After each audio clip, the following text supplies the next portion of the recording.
Hello, everybody. Dan Buffett at your service. Been writing on the internet since 2011.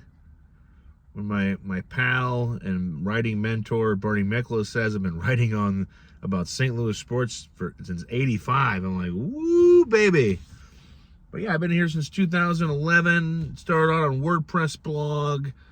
Went to KSTK. Got on television with KSTK and Fox 2. Thankfully, only 5 minutes at a time. Okay. That's why, you can't put this face on camera for that long. Camera's going to start shaking and cracking and breaking. But we started doing these things on camera on my lunch break about, I want to say about two and a half, maybe 2 months ago. Kind of started in the beginning of November. I was spending my lunch breaks kind of literally laying down. I work in a warehouse, and in the offices we have a workout room that we can use. That just became a place where I would go in and crank on a fan and just power down for 30 to 45 minutes. And that was mostly during the summertime when it was really kind of warm, and then it kind of got to be maybe I was kind of dealing with some kind of a little bit of depression. Because I think when you're dealing with that, I've known people that deal with depression clinically and all their life. And I think sometimes you just want to go kind of not hide, but you want to get to your own spot and just kind of be by yourself. But I thought, man, I'm going to make a change. I'm going to get out there. It's getting cooler out.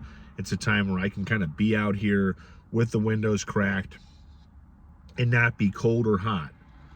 Because, if it starts to get warm, then I got to crank the air, and then it might get a little bit interesting. I might have to find a place in the warehouse where I can't be bothered, and nobody's going to be like, "Ooh, Dan's recording a podcast." I'm like, yeah, you want to be a guest? Yeah, shut up.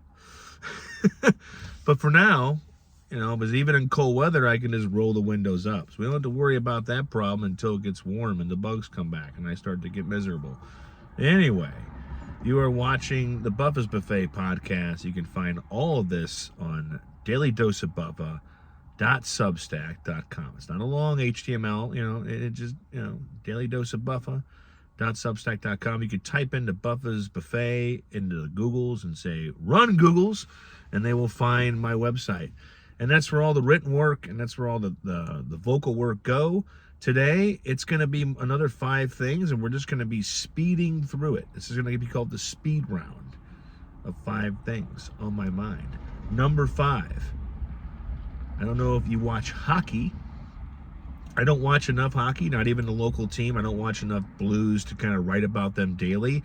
I keep up on the stats, watch highlights, watch a game here and there, and kind of be able to dish some kind of a take on them, but I don't watch enough. But I did catch a reel, Facebook Reels, which you can Facebook Reels is the new YouTube rabbit hole. You can just fall down that damn thing for like 35 minutes. And it'd be like if you were in a car like I am, you'd be like, oh, you'd snap out of it and it'd be starting to get dark outside. But good old fight between former St. Louis Blues enforcer Ryan Reeves, who was the king shit when it came to fighting in the NHL, going against Matthew Olivier. And Olivier, after those two rock'em socked him for about 20 seconds, Reeves got knocked down. I mean, you don't see that a lot. It's just one of those things you just go, whoa. It's like watching the king fall down and his crown falls off. Now, Ryan Reeves is getting up there. He's in his 30s, which for a hockey player, depending on, and especially a fourth line enforcer, grinder like he's been his whole career, that's a lot of taxing that body's taking. So the fact that he's hanging with Matthew Olivier, who's kind of like the new Ryan Reeves is no chump. I mean, he just got caught.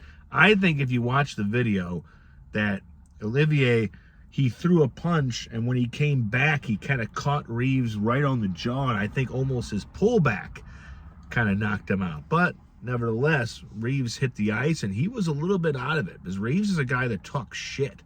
He'll get out there, take his helmet off. Now, Olivier didn't. I love to ask my buddy Cam Jansen about what are the rules there. I mean, do you think it's the honorable way to take off your helmet during a fight? But he didn't, so yeah, if you want to see the former Blue guys kind of get knocked down, you don't see that a lot. Go check that out. Number 4, I just watched another reel. Thanks, Facebook, Zuckerberg bastard. Of Connor McDavid, who is kind of like the Wayne Gretzky of today, if there was a Wayne Gretzky. take the puck down the ice on a shootout attempt, and, these guys get way up and close because, teams, they go to the overtime, they're tied. They make it through overtime, they're tied. They go to a shootout. One team's gonna win. Although the whole bench might get empty taking penalty shots, essentially. And Connor McDavid, you're a goaltender. You're the best in the league or the worst in the league. You're just kind of slightly, at least, terrified a little bit. Like, what's he going to do? And Connor, of course, spins. I got to check the time. The plumbing ain't going to pick itself. Connor comes down, forehand to backhand to forehand, pops it in his 5-hole. It's not fair what he does. He weighs about 165 pounds soaking wet. He's really, really, especially he's playing with the Oilers. That's how Gretzky got all of his first cups, man. The guy is just no matter how many cups he ends up with, he's a champion. I mean, McDavid is something else. Number 3, St. Louis fans, Uncle Bill's, it's been announced, has been coming back for a while, but they're hiring now. They have a Facebook page now. We're getting serious. Man, I grew up with this place. I grew up about 6-7 blocks from Uncle Bill's on Kings Highway. If you go a little south on Kings Highway up to Thalosen and go right up that street, that's where I lived. So my dad and my cousin and my uncle and my dad, we all went there. And that's where this personality and the loudness was carved, because I would just sit there in a booth, and my uncles and my dad, and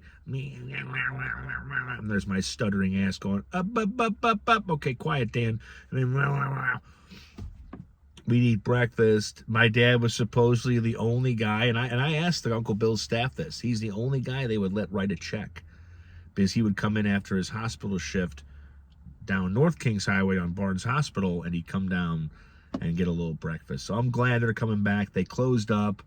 It was just kind of it wasn't being run right. It was kind of getting a little crappy there, a little antique, but not in a good way. And the Garcia Property Group, who brought us Bud's Pizza and Beer, also on Kings Highway, and they also have Golden Hoosier.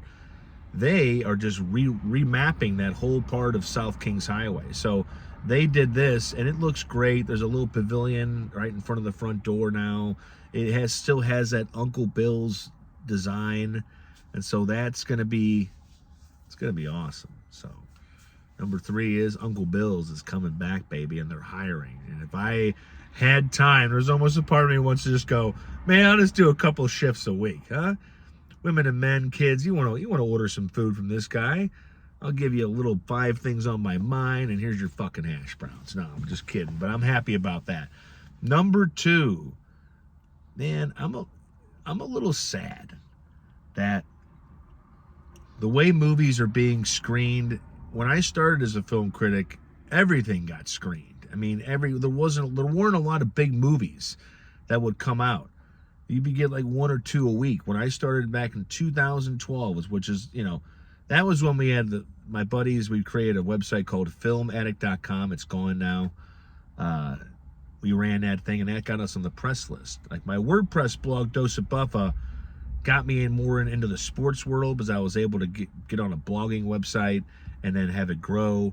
But filmaddict.com, where I posted my first review for Hunger Games, first screening enabled review, advanced screening, everything was screened. And now, the Gerard Butler movie Greenland 2,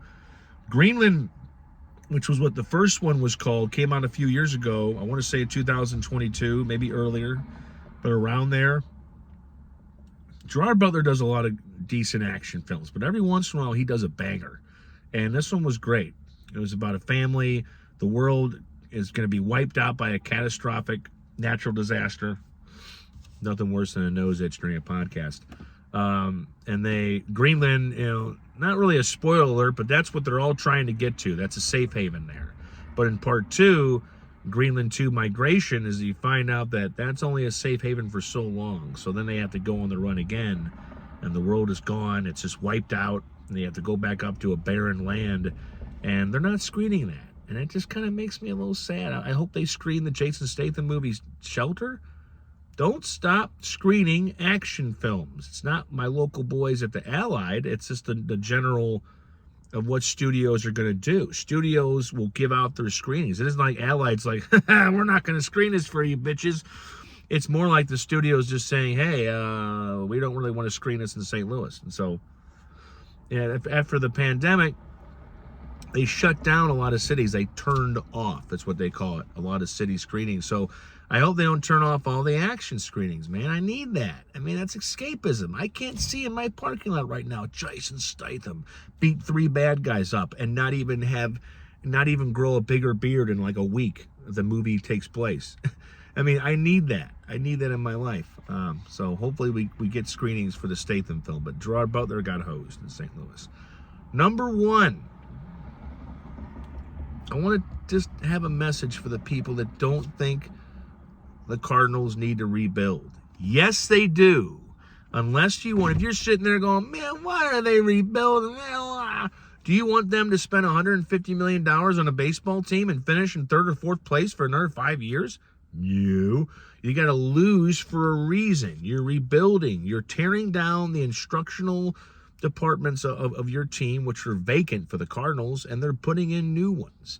Chaim Bloom, who has already hired dozens of people to filter through his minor league system and give star players prospects like an instructor to listen to, not a coach for 5 players one-on-one. And they're shedding payroll, and they're adding players, and they're adding prospects. And if the way he's doing it, it may not take 5 years. It may take 2 to 3, but I don't want to hear, they don't need to do this. Then what is your idea? Do you want them to just kind of generally suck just about or be mediocre? Or, I mean, they need to redo the way that they build a baseball team. And that takes time. Think of it as building a house. You got to get the pipe. You got to get the wood. You got to get the fixtures. You got to get you need plumbing, okay? The Cardinals are going to need me. But first, they got to replace their other plumbing. You know what I mean? How you operate, how you build a team, how you evaluate players. Do that stuff right, or they're going to suck for a while. So there it is. 5 things on my mind in less than 15 minutes. Now I have to go plumb before my Cubs fan boss comes out and goes, man, Danny, what you doing, man? Talking to a camera. He won't understand. Few people understand me. Hope you have a good day. Thanks for watching. Thanks for listening. Go to dailydoseofbuffett.substack.com and read more. I got so much for you to consume. See ya.